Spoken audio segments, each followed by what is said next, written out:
Salut, c'est Tony, j'espère que vous allez bien et que votre business e-commerce se déroule à merveille. Dans cette vidéo, on va voir pourquoi est-ce que vous avez des visiteurs, mais malheureusement, vous n'avez pas de vente sur votre boutique en e-commerce.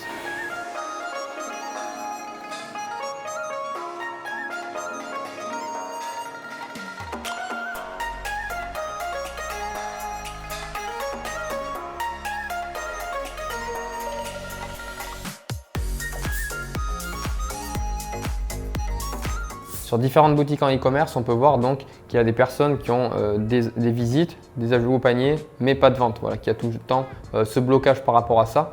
On va voir maintenant pourquoi et on va décortiquer donc tout le parcours du client et pourquoi il pourrait y avoir des problèmes et des points de friction par rapport aux ventes, par rapport à tout ça, quoi. Pourquoi il y a des visites mais pas de vente. On va voir ça tout de suite dans la vidéo. Donc une chose importante à retenir dans cette vidéo, ça va être de retourner à chaque fois le problème d'une manière positive. Donc on va le voir après avec les différents exemples par rapport au processus de vente, mais voilà, vous allez comprendre.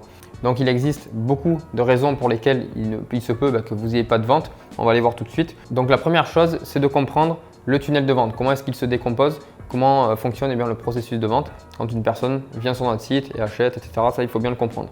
Donc il se décompose en plusieurs étapes. La première, la personne peut venir de la publicité. Il peut venir aussi d'un trafic organique, comme par exemple le SEO avec Google, c'est aussi excellent. Ensuite, la personne va faire une vue de contenu, une vue de page de destination. Elle va arriver sur notre site, elle va nous faire une visite. Donc là, on va avoir des visites. Après, il va y avoir donc un ajout au panier. Une personne peut ajouter au panier si elle est intéressée par le produit. Ce qu'il faut faire attention par rapport aux ajouts au panier, c'est que ça peut être simplement une wishlist. La personne va simplement sauvegarder le produit dans le panier. Donc ça, il faut aussi faire attention. Donc, ajout au panier. Ensuite, la personne est intéressée, il va y avoir paiement initié, ajout des informations de paiement et ensuite un achat si la personne est vraiment intéressée par le produit. Donc ça, c'est important de bien comprendre le tunnel de vente. Bon, c'est pas bien compliqué, mais c'est important de le comprendre. Et cette structure, ce tunnel de vente va nous permettre de détecter les différents points de friction qu'il va pouvoir y avoir à l'intérieur de ces différentes étapes.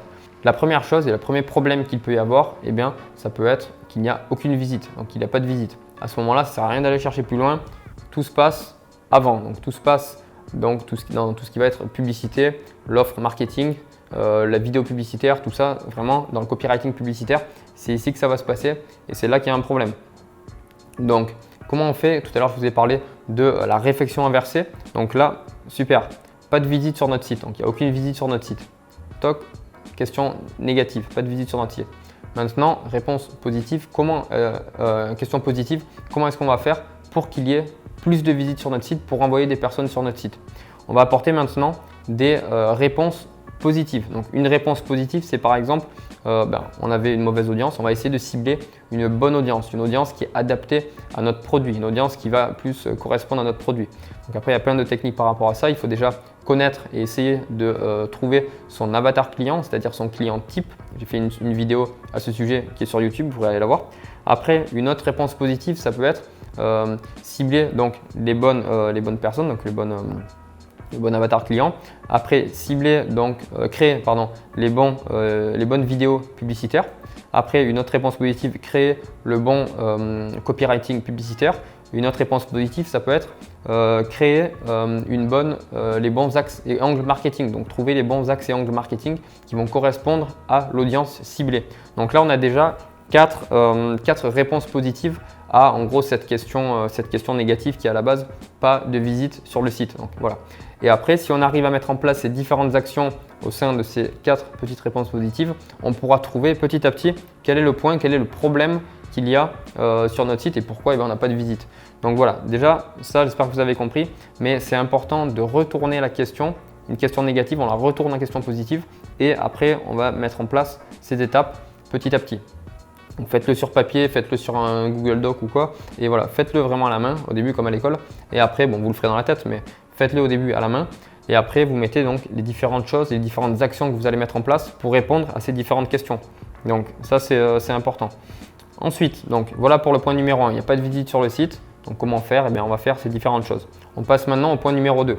Donc l'étape numéro 2, il se peut que vous ayez des visites sur votre site mais qu'il n'y a pas d'ajout au panier. Donc vous avez des visites, il n'y a aucun ajout au panier, ou il y en a un ou deux. Voilà.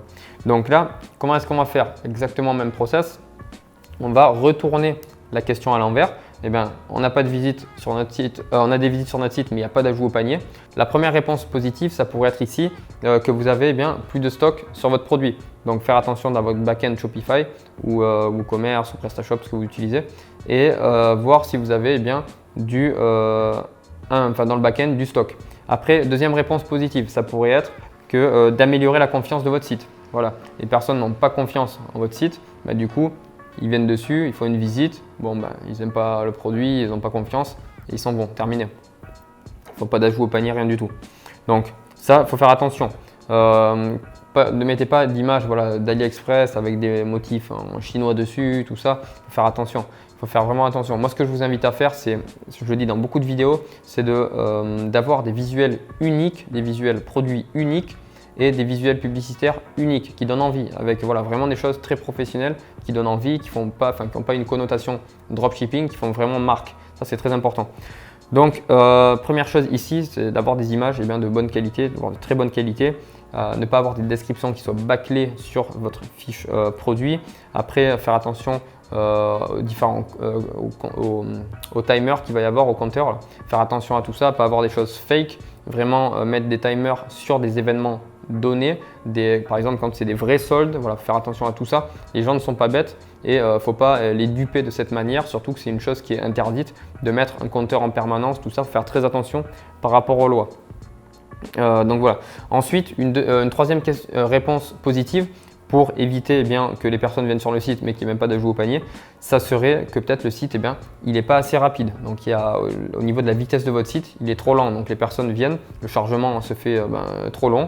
Donc les gens, ils s'en vont. La majorité des visites se fait via mobile, donc sur le téléphone. Si les personnes sont à moitié dans le métro, qui n'ont pas trop de réseau, ou à moitié dans le bus ou dans les transports en commun, tout ça, qui n'a pas trop de réseau, ça va être très long à charger. Si votre site il n'est pas long, il n'est pas rapide, les gens partiront. Donc voilà, taux de rebond élevé, c'est pas une bonne chose. Donc faire attention à ça. J'ai fait encore une vidéo à ce sujet, comment faire pour augmenter la vitesse de votre site, allez la voir. Il y a plein de tips par rapport à ça et c'est très important parce qu'en fin de compte, vous payez de la publicité. Si votre site est trop long à charger, des images trop élevées, tout ça, trop grosses, etc. À ce moment-là, vous faites de la publicité pour rien. Les personnes viennent, c'est trop long à charger, elles s'en vont. Terminé. Donc voilà, c'est pas une bonne chose. Donc faites bien les choses et faites-le de manière professionnelle et carrée. Donc ça, j'ai fait une vidéo à ce sujet, allez la voir. Donc maintenant, on passe à la quatrième question, réponse positive qu'il pourrait y avoir. Donc pourquoi des visites mais pas d'ajout au panier? Réponse positive, c'est tout simplement essayer peut-être de baisser le prix. Les personnes viennent, mais le prix est trop élevé. Donc ça peut être un frein et c'est souvent un gros frein, c'est le prix. Donc il faut faire des split tests par rapport au prix, c'est très très important. Essayer nous, comment on fait pour fonctionner au niveau du prix. J'ai même fait une vidéo aussi à ce sujet, comment cibler son prix et baser son prix, comment trouver un prix produit. Le mieux, c'est de se mettre sur une marge, on va dire, un prix intermédiaire en fonction des concurrents, en fonction de la qualité du produit que vous proposez. Après, il y a plein de moyens de le faire augmenter le prix par rapport à la valeur perçue de votre produit et tout ça, avec la valeur ajoutée sur votre produit. Bon, voilà, il y a plein de stratégies. Mais voilà, au départ, c'est peut-être essayer de baisser un petit peu le prix, de voir un petit peu en fait par rapport au prix, si ça répond mieux quand vous baissez le prix au niveau des ventes ou de l'augmenter après si ça répond vraiment très bien. Donc voilà, après par rapport à ça, au point numéro 2, vous avez des visites mais pas d'ajout au panier, essayez de régler ça avec les différentes petites stratégies, les différents petits points qu'on a pu voir là sur le point numéro 2. On arrive maintenant au point numéro 3, donc là on part sur le cas de figure où il y a des ajouts au panier, mais il n'y a pas donc de paiement initié, il n'y a pas d'ajout des informations de paiement, il n'y a pas de vente. Donc il y a beaucoup d'ajouts au panier, mais on n'a pas de vente. C'est souvent le point qui arrive à plus de personnes. Il y a beaucoup de visites, beaucoup d'ajouts au panier ou quelques ajouts au panier, mais il n'y a pas de vente. Donc ça c'est un point très important. On va essayer de peut-être targeter une audience qui va être différente. Donc ça, maintenant vous avez compris le process de la réflexion inversée. Maintenant je passe directement aux réponses positives. Donc on va essayer donc de targeter des personnes différentes. Sur Facebook, ça peut nous envoyer des personnes qui ne sont pas qualifiées, mais qui voient le produit, ils ajoutent au panier en tant que wishlist, donc juste pour une liste de choix, quoi. Ils cliquent simplement pour sauvegarder le produit, donc il y a des ajouts au panier, mais pas de vente. Donc peut-être faire attention et voir si c'est par rapport au ciblage d'audience de Facebook. Ensuite, si vous n'utilisez pas la conversion par achat, par exemple, je prends l'exemple de Facebook, sur Facebook, eh bien, essayez d'utiliser la conversion par achat Facebook pour essayer de maximiser un acte d'achat. Ensuite, la deuxième réponse positive ici, ça pourrait être après proposer au moins une livraison gratuite. Les personnes ajoutent les informations de paiement et ce que vous pouvez faire, c'est proposer toujours une livraison gratuite. Moi, ce que je vous conseille, c'est de proposer 2 types de livraison minimum, c'est-à-dire une livraison payante et une livraison gratuite. La livraison payante doit avoir des bénéfices et des avantages ou des garanties et la livraison gratuite, ça peut être une livraison standard. Donc très important, essayez peut-être ça. Voilà, c'est une action à mettre en place. Réponse positive, pof, on met l'action en place et on regarde. Ensuite, la troisième que je peux vous donner ici, des ajouts au panier mais pas de paiement initié, etc. Ça va être de ne pas forcer vos clients à créer un compte utilisateur sur Shopify. La personne peut directement, sans la création d'un compte utilisateur, passer une commande. Donc ça peut être aussi un gros frein des différentes personnes. Et une dernière chose, ce que vous pouvez mettre aussi en place, c'est simplement l'ajout automatique des informations clients avec Google. Ça, c'est aussi quelque chose que vous pouvez mettre en place et qui pourra peut-être faire en sorte que vous ayez au moins des paiements initiés ou alors des ajouts des informations de paiement. Voilà. On passe maintenant au point numéro 4, donc qui est l'étape numéro 4 d'un des problèmes qu'on pourrait avoir. C'est vous avez des paiements initiés maintenant avec les ajouts des informations de paiement, tout ça, les personnes ont ajouté les informations de paiement, sont prêts à acheter, mais ils font des paniers abandonnés, voilà, ils s'en vont en fait et il n'y a pas d'achat. Donc c'est un peu moins rare, mais ça il peut y en avoir. Donc c'est une chose à mettre en place sur vos sites. Donc question négative, réponse, toujours pareil, réponse positive. Donc pas de vente, mais par contre beaucoup d'ajouts des informations de paiement et paiement initié. Ce qu'on va faire, c'est très simple, on va répondre avec des réponses positives. Donc procédez à un test au niveau des processeurs de paiement. Peut-être qu'il y a un problème au niveau de vos processeurs de paiement, Stripe, PayPal, etc. Il y en a plein, suivant celui que vous utilisez.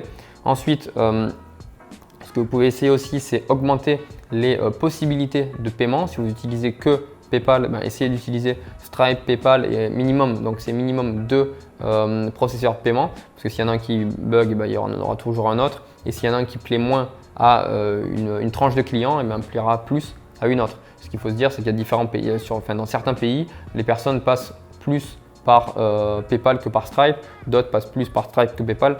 Voilà, donc ça vous permet de viser et d'avoir tout le monde. Donc peut-être que les personnes qui ajoutent des informations de paiement et qui s'en vont, c'est simplement parce que ils n'aiment pas la façon de payer, ils n'ont pas de garantie, donc ça leur plaît pas quoi. Donc du coup ils s'en vont. Donc tester de nouveau et rajouter de nouveaux processeurs de paiement, ça peut être vachement intéressant. Donc ensuite, faire attention aussi qu'il n'y ait pas de frais supplémentaires à la fin au moment de passer à l'achat. Donc ça peut être des petits frais de livraison, ça peut être des taxes, ça peut être faire attention à ce genre de choses. Donc ça, c'est aussi une action à mettre en place et surtout à vérifier. Là, c'est plus des vérifications, on va dire, qu'autre chose. Et là, une dernière chose pour ce point, donc après, il peut y en avoir d'autres, mais là, moi, je vous en donne quelques-uns. Donc, s'assurer que, par exemple, s'il y a un code promo, vous avez des codes promotionnels, tout ça, est-ce qu'il fonctionne bien à la fin? Est-ce que il est vraiment mis en place? Est-ce que ça marche vraiment quoi? Donc là, c'est plus des vérifications qu'autre chose. Généralement, si la personne ajoute les informations de paiement, il y aura des ventes. Donc, ce n'est pas ce qui arrive le plus fréquemment. Ce qui arrive le plus fréquemment dans ces différentes étapes qu'on a vues, c'est qu'il n'y ait pas de visite dans un premier temps et ensuite qu'il y ait donc des ajouts au panier mais pas de vente. Voilà, c'est ce qui arrive le plus fréquemment. Voilà, donc j'espère que cette vidéo vous a plu et que vous avez bien compris surtout le fait de la réflexion marketing inversée par rapport à ça. Ça fonctionne avec tout, même dans tous les domaines de la vie. Moi, je l'établis ici au e-commerce, à l'entrepreneuriat, mais ça fonctionne avec tout. Donc ça, il y a plusieurs vidéos par rapport à il y a un module complet dans notre formation e-com liberté sur la réflexion marketing complète de A à Z. Et j'ai fait une vidéo complète par rapport à ça, mais avec des points plus poussés et beaucoup plus plus poussés quoi, voilà. Donc plus poussés par rapport à la réflexion marketing inversée. Et c'est vachement intéressant. Donc en conclusion, pour éviter ces différentes petites frictions, de toute façon il va y en avoir, qu'il pourrait y avoir donc avant de passer à l'achat, déjà il faut tester le tunnel, pas tous les jours, mais tester votre tunnel de vente quasiment toutes les semaines, voir si tout est bon, il n'y a pas une perte au niveau de la vitesse de votre site, si les gens sont toujours satisfaits, que vous ciblez les bonnes personnes pour venir sur votre site, s'il n'y a pas de problème sur la page produit, s'il n'y a pas de problème sur les CTA, qui sont donc les call to action, c'est-à-dire les boutons d'appel à l'action, s'il n'y a pas de problème au niveau des payment providers, si vous n'avez pas été bloqué par rapport à ça. Voilà, vraiment toujours vérifier en permanence le processus de vente, si le thème c'est facile, les personnes comprennent vite, pour arriver à ajouter un produit au panier, pour passer à l'achat. Voilà. Vraiment, essayez de regarder ça en permanence avec vos équipes. Faites-les tester à votre entourage au départ, après par vos équipes.